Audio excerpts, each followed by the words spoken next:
Assalamualaikum warahmatullahi wabarakatuh. Nama saya Fani Silviana dengan NIM 63040200077. Video ini saya buat guna untuk memenuhi tugas ulangan akhir semester studi kelayakan bisnis Islam. Baik, langsung saja kita memasuki pembahasan yang pertama, yaitu bisnis di Indonesia sudah sangat banyak, dari perusahaan mikro sampai perusahaan besar, sehingga persaingan bisnis semakin kompleks.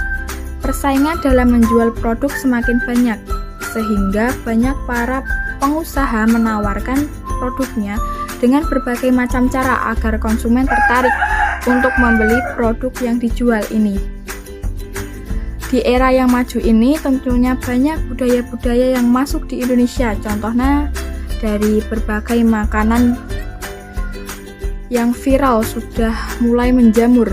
Makanan yang baru-baru ini viral dan banyak diminati adalah kue kroffel. Makanan yang viral dan lezat ini sangat diminati dari berbagai kalangan, terutama anak muda. Makanan ini juga belum terlalu banyak yang menjualnya, walaupun sudah sangat menjamur namanya. Tetapi belum terlalu banyak usaha yang menjajakannya. Dengan peminat yang banyak dan pesaing yang sedikit, dapat membuat peluang usaha. Dengan adanya peluang yang menjanjikan ini, maka saya berencana untuk merancang usaha kuliner Kroffel Rainbow, yang tentunya saya sebagai pemilik akan melakukan diferensiasi dalam bidang usaha ini agar para konsumen lebih tertarik untuk membeli produk saya. Pembuatan kue ini yang bersifat kreatif dilakukan dengan cara yang sangat sederhana tetapi lebih higienis, serta akan dijual dengan harga yang sangat terjangkau. Maka tentunya hal ini akan menarik minat masyarakat untuk membelinya. Kue ini merupakan kue modern yang sederhana dan cocok menemani seseorang di pagi hari untuk secangkir kopi dan teh. Selain digunakan untuk makan di pagi hari, Kroffel Rainbow dapat dijadikan sebagai dessert atau dijadikan makanan penunda lapar dengan kandungan gizi dari isian kroffel tersebut. Kroffel Rainbow didirikan untuk memenuhi kebutuhan bagi penikmat kue ini yang belum banyak ditemukan di berbagai tempat. Dengan adanya outlet kroffel pelangi ini, masyarakat pastinya sangat mudah menemukan makanan kroffel yang viral dengan berbagai macam varian yang pastinya sangat lezat dan digemari banyak orang. Pemilik kroffel ini sebelumnya belum pernah memiliki usaha makanan kroffel, tetapi pemilik usaha berusaha memberikan yang terbaik bagi konsumennya dengan mengkreasikan kroffelnya dengan berbagai macam topping dan tambahan lainnya. Pemilik kafe pastinya mendirikan usaha ini berlandaskan Al-Quran dan hadis. Produk yang dijual juga menggunakan bahan-bahan yang halal dan sangat dijaga kehigienisannya untuk konsumen.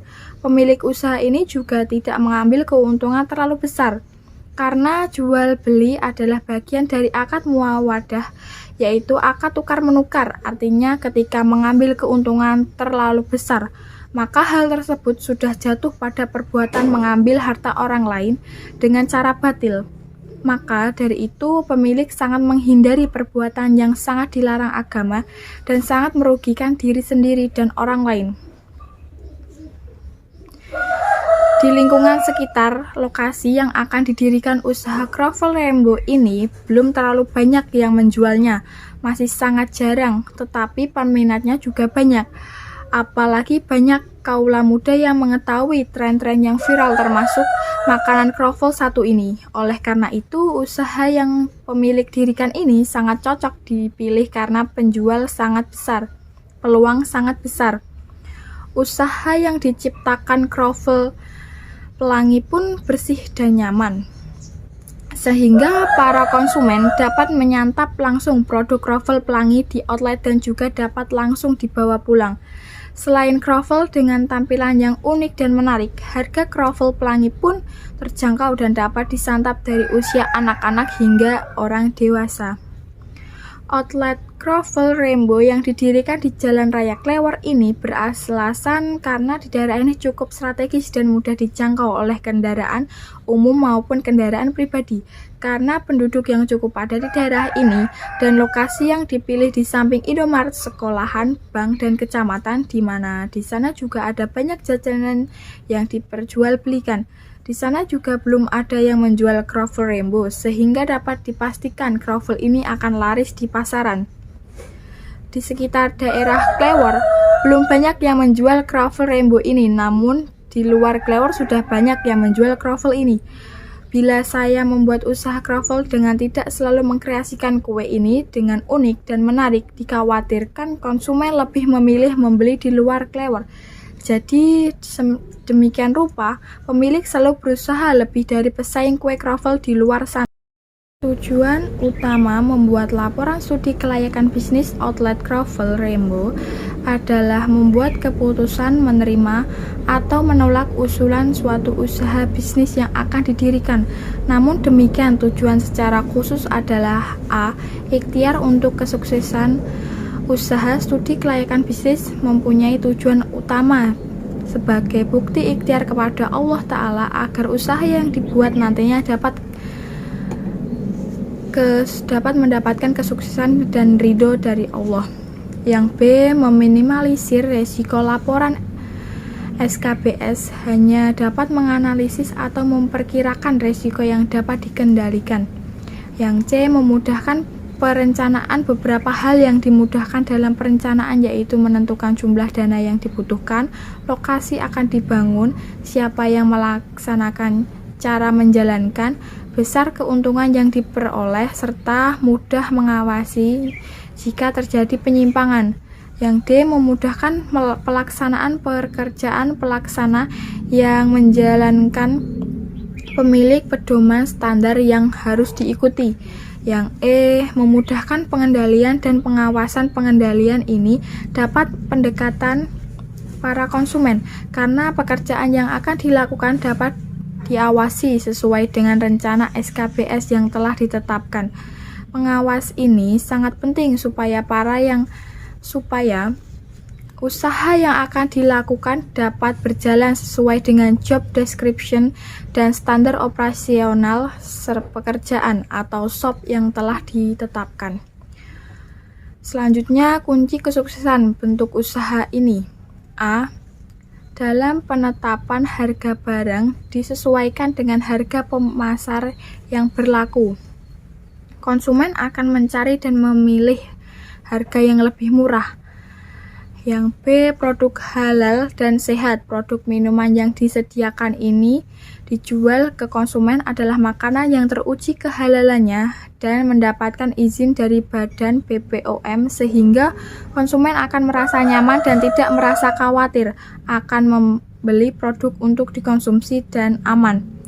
Pelayanan yang baik sudah tidak diragukan lagi, di mana konsumen berbelanja tidak hanya mencari barang yang diperlukan untuk kebutuhan sehari-hari, namun mereka juga menginginkan sesuatu yang lebih dari hanya sekedar barang yang dibutuhkan, yaitu salah satunya adalah pelayanan yang baik dan memuaskan konsumen.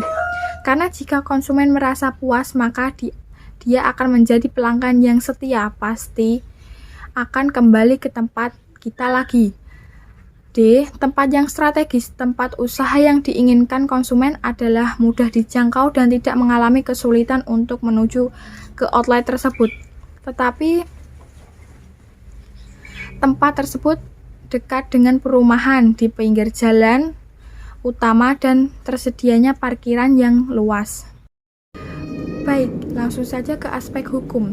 A. Jenis-jenis badan hukum. Jenis badan hukum yang digunakan untuk mendirikan Crovel atau kedai ini badan hukum perseorangan, di mana usaha Crovel ini akan didirikan oleh pemilik usaha sendiri dan modal sendiri. B. Dokumen yang diteliti.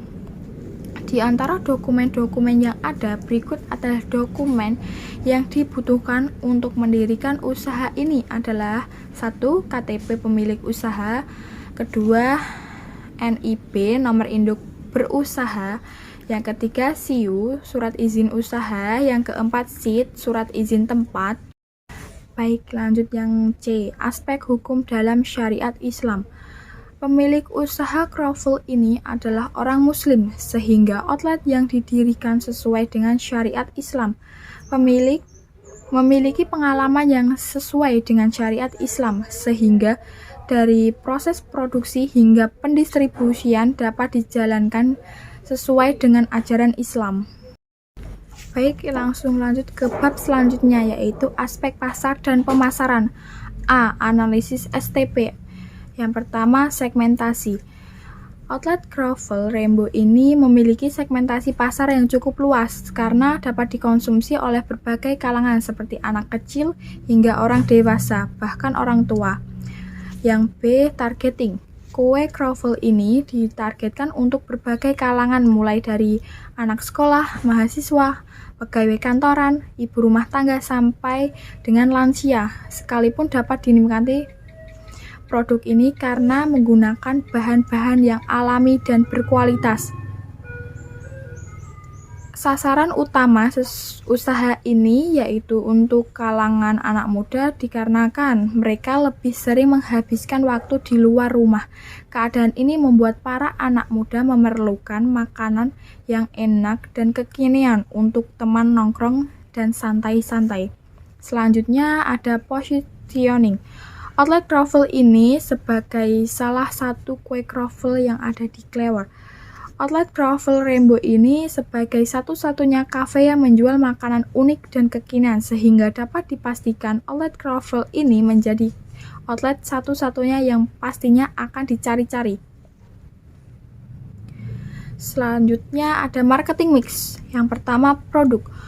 Produk yang saya jual yaitu kuliner kekinian yang baru-baru ini viral, yaitu kue Kroffel Rainbow. Yang kedua, price. Satu porsi ini berisi 2 kroffel dengan harga 15.000. Yang ketiga, promotion. Kami mempromosikannya melewati Instagram, WA, Facebook, dan brosur. Yang keempat, place.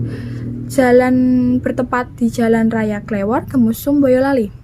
Dan selanjutnya ada people. Semua masyarakat yang menginginkan produk ini mulai dari anak kecil, remaja, orang dewasa, hingga orang tua.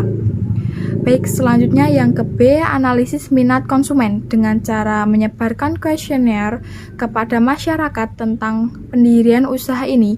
Kuesioner disebarkan kepada target pasar seperti masyarakat yang berada di sekitar usaha tersebut atau calon konsumen. Selanjutnya yang D, analisis kuesioner. Berikut paparannya.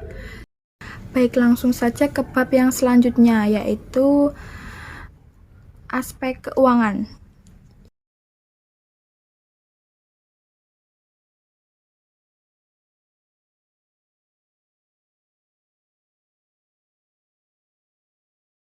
Baik, langsung saja ke bab selanjutnya, yaitu aspek teknis atau operasi.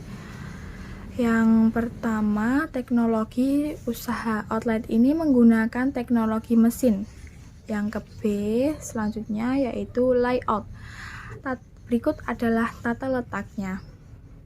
Tata letak usaha kedai kroffel ini yang strategis dan di dalamnya pun memberikan tempat yang nyaman, serta ada bagian outdoornya juga, sehingga anak muda bisa bersantai sambil makan kroffel dari Kroffel Rainbow ini. Bisa memilih mau di indoor atau outdoor sesuai dengan kenyamanan pelanggan. Serta kedai Kroffel Rainbow memberikan tempat untuk berfoto yang estetik yang mau berfoto-foto. Di setiap sudut ruangan didesain dengan simple dan elegan agar bisa nyaman untuk bersantai serta memberikan suasana colorful sesuai dengan tema kedai kita yaitu Rainbow. Yang C, target produksi. Target produksi satu hari outlet kami memproduksi 200-an. Yang D, jumlah bahan baku persediaan EOQ. Yang pertama, tepung terigu, susu cair, ragi, gula pasir, garam, butter. Untuk topping yaitu berbagai rasa es krim, selai rasa buah, selai rasa coklat. Selanjutnya yaitu aspek manajemen dan organisasi. A. Owner, pengalaman owner. Belum pernah ada pengalaman, tetapi owner selalu mencari ilmu tentang bisnis ini dan selalu berlatih membuat makanan kroffel, serta selalu mencoba untuk berusaha agar dapat menyaingi usaha kroffel di luar sana. Yang ke B, tenaga kerja dan gaji. Outlet kroffel ini butuh 3 tenaga kerja. Yang ke C, job orientasi karyawan. Yang pertama yaitu datang tepat waktu, baik, jujur, bisa memasak, cepat, tekun, rapi, bisa membuat kroffel, bisa membuat laporan penjualan, melayani pembeli dengan ramah. Yang D yaitu job specification. 1. Penampilan menarik, jujur, baik, rapi, teliti, cekatan, dan ramah. Baik, langsung saja ke bab selanjutnya, yaitu ada aspek ekonomi sosial. Berikut ini adalah rincian dari pertumbuhan ekonomi di Kabupaten Boyolali. Berikut ada pertumbuhan penduduk di Boyolali dan pendapatan nasional dan regional. Dan yang bab terakhir yaitu aspek AMDAL. Berikut pemaparannya, rona lingkungan atau dampak negatif dan positif. Dan yang ke B ada cara penanggulangannya. Berikut pemaparan laporan bisnis plan Kroffel Rainbow dari saya. Sekian, terima kasih. Wassalamualaikum warahmatullahi wabarakatuh.